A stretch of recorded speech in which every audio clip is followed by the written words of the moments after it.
Oke, selamat bertemu dengan saya Es Batu Papua. Kali ini saya mau cerita tentang mengapa seseorang mau mencalonkan diri menjadi calon bupati, wakil bupati suatu daerah, dan terutama untuk Kabupaten Intan Jaya, Provinsi Papua Tengah. Itu ada sekitar 7 calon. Menurut isu-isu bahwa ada 7 calon bupati dan wakil bupati, dan ini saya rasa terlalu banyak calon. Dan jangankan 7, 4 atau 3 itu sudah terlalu banyak. Jadi menurut hemat saya itu calon dia 2 pasangan atau 3 pasangan cukup, karena kita bukan mau rebut kursi DPR. Kalau bupati ya 1 pasangan cukup. Dari sekian banyak itu pasti yang jelas akan satu yang jadi terpilih, 1 pasangan yang akan memimpin Kabupaten Intan Jaya. Dan mengapa banyak orang mencalonkan diri menjadi bupati untuk pemilihan bupati? Itu mungkin ada banyak alasan, ya entahlah. Namun secara umum biasanya ada banyak alasan mengapa seseorang mau mencalonkan menjadi bupati di suatu daerah. Itu paling utama adalah keinginan untuk memimpin suatu daerah atau keinginan untuk mengabdi kepada masyarakat atau rakyat. Jadi banyak orang mencalonkan diri karena mereka memiliki keinginan. Karena mereka memiliki keinginan yang tulus untuk mengabdi kepada masyarakat dan membuat perubahan positif di daerah mereka. Mereka mungkin memiliki visi untuk meningkatkan kualitas hidup masyarakat dan membangun infrastruktur yang lebih baik, atau menciptakan lapangan kerja baru bagi masyarakatnya. Ya, ini yang pandangan umum mengapa seseorang mau mencalonkan diri menjadi bupati. Ingin membuat perubahan, ingin membuat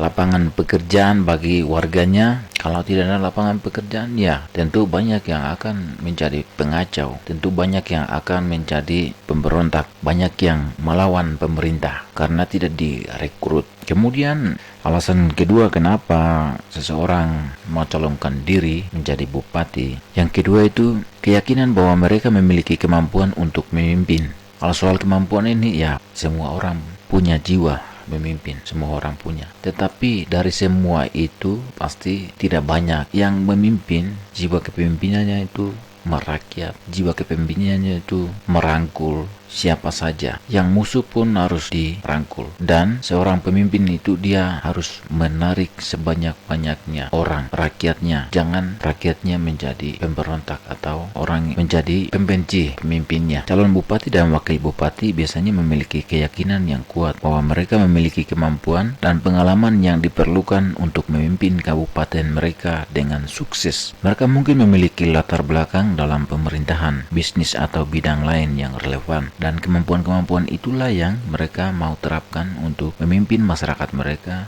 untuk membangun daerah mereka. Ada kepercayaan bahwa ada kemampuan di dalam diri mereka. Makanya itu jadi salah satu alasan mengapa seseorang mau mencalonkan diri menjadi bupati atau wakil bupati. Kemudian yang ketiga, keinginan untuk mendapatkan kekuasaan dan pengaruh. Jadi mengapa seseorang mencalonkan diri menjadi bupati atau wakil bupati itu? Salah satunya itu keinginan untuk mendapatkan kekuasaan dan pengaruh. Pengaruh di tingkat provinsi, pengaruh di tingkat pusat, ingin memperoleh pengaruh dari atasan atau dari daerah lain, ingin memperoleh menjadi bupati atau wakil bupati adalah posisi yang sangat berkuasa ya, dan berpengaruh. Bagi beberapa orang, ini mungkin menjadi motivasi utama untuk mencalonkan diri. Mereka mungkin ingin menggunakan kekuasaan dan pengaruh mereka untuk mencapai tujuan pribadi atau politik mereka. Nah, ini yang kita harus hati-hati. Kita harus melihat baik mengapa seseorang itu mau mencalonkan diri menjadi calon bupati atau wakil bupati. Jangan sampai dengan pengaruh, dengan kekuasaannya itu bisa mengorbankan masyarakatnya, bisa mengorbankan daerahnya. Terutama di Intan Jaya ini daerah yang rawan. Makanya kalau orang yang berkeinginan untuk mendapatkan kekuasaan dan pengaruh lalu maju bupati atau wakil bupati, ini bahaya. Hati-hati. Yang keempat itu keinginan untuk meningkatkan status sosialnya. Ya, menjadi bupati atau wakil bupati juga merupakan cara untuk meningkatkan status sosial seseorang ya, atau dalam dalam status sosial dalam lingkungan keluarganya atau di lingkungan masyarakat atau dengan daerah lain dan lain-lain. Posisi ini dihormati dan dihormati sekali ya. Posisi bupati dan wakil bupati sangat dihormati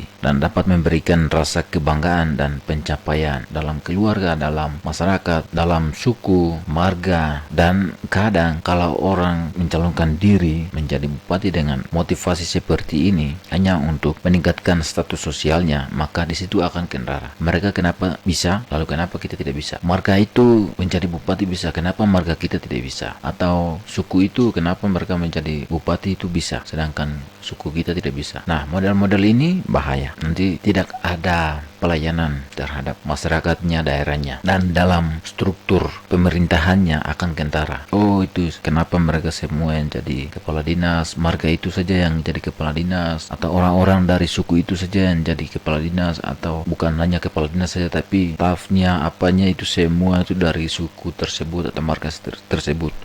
Yang kelima itu tekanan dari keluarga atau teman. Terkadang orang mencalonkan diri karena ditekan oleh keluarga atau teman untuk melakukan pencalonan. Soal keluarga dan teman ini tidak hanya di lingkup yang sederhana, yang sempit, tetapi bisa juga dari penguasa-penguasa mendesaknya untuk mencalonkan diri jadi bupati atau wakil bupati. Karena ada kepentingan-kepentingan tertentu sehingga sebenarnya tidak mau mencalonkan diri, tetapi karena ada desakan atau tekanan dari atasan atau dari penguasa negara tertentu untuk meloloskan sesuatu lalu mencalonkan diri, dan ini akan nampak pada pelayanan mereka. Mereka akan entah melayani masyarakat dengan baik atau tidak, itu akan kentara di lapangan. Bagian dari itu juga, ini mungkin karena keluarga mereka memiliki sejarah panjang. Selain dari kepentingan tekanan dari atasan, tetapi mungkin juga karena keluarga mereka memiliki sejarah panjang dalam politik, contohnya, atau karena teman mereka yakin bahwa mereka akan menjadi pemimpin yang baik. Nah, jangan sampai ya kabupaten ini keluarga kita yang membuka atau kita yang menjadi tokoh utama dalam penerimaan kabupaten baru. Jadi kita harus calon dari bupati atau wakil bupati. Kemudian keinginan untuk mendapatkan uang. Saya yakin bahwa keinginan untuk mendapatkan uang ini semua orang pasti, karena kurang puas dengan pendapatan yang ada. Bisa juga orang calonkan diri jadi bupati atau wakil bupati untuk memperoleh uang yang banyak. Menjadi bupati atau wakil bupati bisa menjadi pekerjaan yang menguntungkan. Pejabat terpilih di Indonesia sering menerima gaji dan tunjangan yang tinggi. Makanya banyak orang berlomba-lomba menjadi bupati, wakil bupati, dan lain-lain. Ya, itu alasan-alasan mengapa seorang mau calonkan diri jadi bupati atau wakil bupati. Ya, selain alasan-alasan tersebut, ada beberapa faktor lain yang dapat mendorong orang-orang tersebut untuk calonkan diri sebagai bupati dan wakil bupati. Ya, ini secara umum saja. Kita tidak bicara seseorang di sini, kita tidak bicara marga di sini, tidak bicara keluarga di sini, secara umum, supaya kita tahu besok kita memilih orang yang tepat. Ya, selain faktor-faktor selain alasan tadi itu, ada faktor-faktor lain, yaitu ketidakpuasan dengan pemerintah yang berkuasa. Seseorang mencalonkan diri jadi bupati atau wakil bupati itu karena tidak puas dengan pelayanan atau seseorang memerintah suatu kabupaten itu tidak sesuai yang diharapkan oleh masyarakat atau yang dimimpikan, yang diharapkan benar-benar dari daerah tersebut. Jika masyarakat tidak puas dengan kinerja pemerintah yang berkuasa, ya bisa saja mereka mungkin lebih cenderung untuk mendukung kandidat yang baru atau calon bupati dan wakil bupati yang baru, karena sudah muak dengan cara-cara pemimpin melayani masyarakat dengan daerah, mungkin karena tidak membangun daerah dan lain-lain. Faktor yang kedua itu keinginan untuk perubahan. Jika masyarakat menginginkan perubahan dalam cara kabupaten mereka dikelola, mereka mungkin lebih cenderung untuk mendukung kandidat yang menawarkan cara-cara atau platform yang berbeda. Jadi untuk menginginkan suatu perubahan yang memang sangat dibutuhkan. Ya mungkin kalau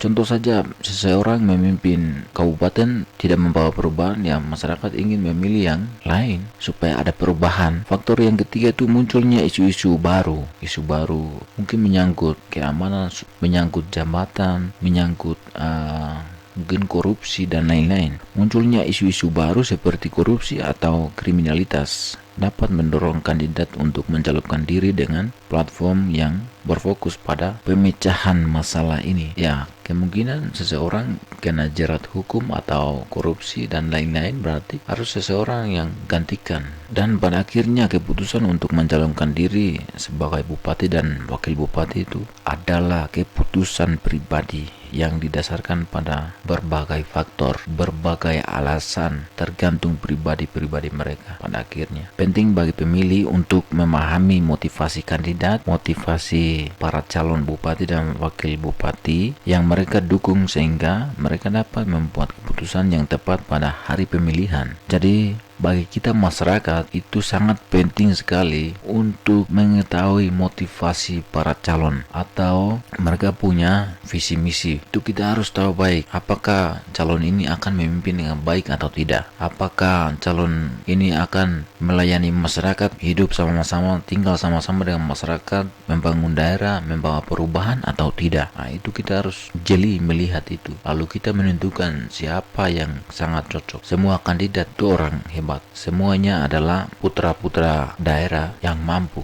punya kemampuan di bidang masing-masing. Tetapi kita masyarakat harus pintar-pintar untuk melihat motivasi dan tujuan mereka calon jadi bupati. Jangan sampai hanya untuk meluluskan sesuatu atau ada kepentingan-kepentingan tertentu. Tapi yang paling pertama tadi adalah memang ada kepedulian, memang ada keinginan untuk mengabdi untuk masyarakatnya, membangun daerahnya, membawa perubahan. Kita lihat baik-baik orang-orang seperti itu yang kita harus pilih. Jangan sampai kemudian hari kita akan tinggal geleng-geleng kepala. Dan satu saran, satu pesan untuk kita masyarakat Kabupaten Intan Jaya, ketika pemilihan bupati, kita punya tugas hanya memilih, coblos, pulang, kerja kebun, laksanakan kita punya tugas masing-masing. Kita tidak punya hak untuk suara ini sudah bagaimana, suara ini sudah bagaimana. Jangan pikir, jangan bikin kacau, jangan perang. Setelah kita perang gara-gara bupati dan wakil bupati, sekarang hasilnya apa? Apa yang kita mau dapat? Tidak ada keuntungan. Orang yang calon yang menikmati kekuasaan, menikmati keuntungan, sedangkan kita masyarakat tinggal hanya itu untuk begitu-begitu saja. Tidak mungkin kita karena sudah bantu perang jadi setiap bulan rekening kita itu bunyi terus, uang masuk terus. Tidak akan. Atau karena kita sudah bantu perang jadi kita langsung dapat jabatan kepala dinas. Tidak akan. Masyarakat pikir baik-baik. Masyarakat jangan pernah angkat batu atau jangan pernah angkat panah demi kepentingan mereka. Biarpun itu perang, berarti antara calon dengan calon, mereka perang, biarkan. Tapi perangnya perang otak, bukan perang yang dengan busur, dengan panah, perang dengan batu.